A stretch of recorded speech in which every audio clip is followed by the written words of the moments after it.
Okay, so this is kind of a funny game between a deck that I'm just starting to build, which is Team Tempo, Tana and Crown versus Mikaeus Lunarch. It's not a particularly good game. I just wanted to show it off because something kind of funny happens that I didn't really expect. It's just a cool interaction somewhere in the middle here. So game starts off pretty slowly. I think this hand's decent until I draw Birds of Paradise when it becomes a fantastic hand. My opponent just starts off with the basic planes. I've actually played against this player before and they asked for a rematch, which is how this game happened. And I managed to curve into turn 2 Dak Vaden, which is just fantastic. Those two draws were really great for me. Pitch Kiki Chiki and Spellstutter Sprite. I know that Spellstutter Sprite doesn't have many targets in my opponent's deck, and I don't actually have other fairies to combo with it. And Kiki seems a long way off. Plus stack again, discarding more digging cards because from the looks of my hand I have a lot of action, and I don't actually need to dig more. So I'm going to play Delver, Goblin Wardriver, and Springleaf Drum. Just to get some aggro online. It's turn 4 and I haven't attacked yet, which is kind of strange for this deck. My opponent plays Oketra the True, which I'm super fine with. It's going to be a long time before Oketra does anything. Delver flips here off of an Arcane Denial, which is nice. I'm going to plus stack again, discarding Flame Slash and Repeal, since, again, my opponent doesn't seem to have many creatures, and Burst Lightning does just as good. Swing in for 6 damage and cast Tana the Bloodsower.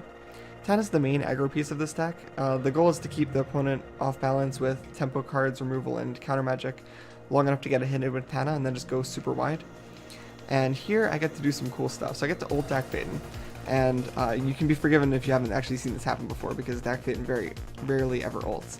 So whenever you cast the spell, it targets one or more permanents, you gain control of those permanents. And this is kind of not that great in traditional EDH, because usually targeted spells will just destroy or exile the permanent in question. But in 1v1 Commander, you have access to these low curve burn spells that don't always kill what you're actually targeting. And I've drawn a great example here, which is Chain Lightning, dealing 3 damage to a creature or player, and then the controller can redirect it if they have 2 red to spend.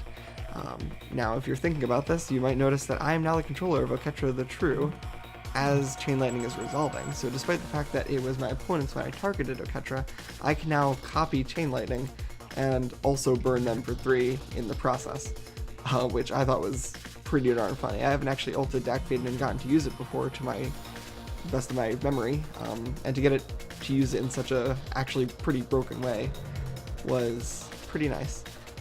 Goblin Wardriver boosts Tana there for an additional Saprolang, and with that amount of pressure on the board, my opponent just scoops the game, which I think was probably correct.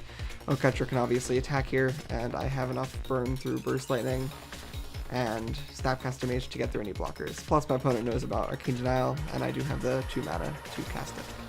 So, fun, short game. I'm trying to figure out where this deck wants to go. As is usual for my decks, I kind of just made it out of cards I had lying around. And there's definitely a lot more that I could do with it than I am right now. So you may be seeing more of this in the future. But regardless, have a good night.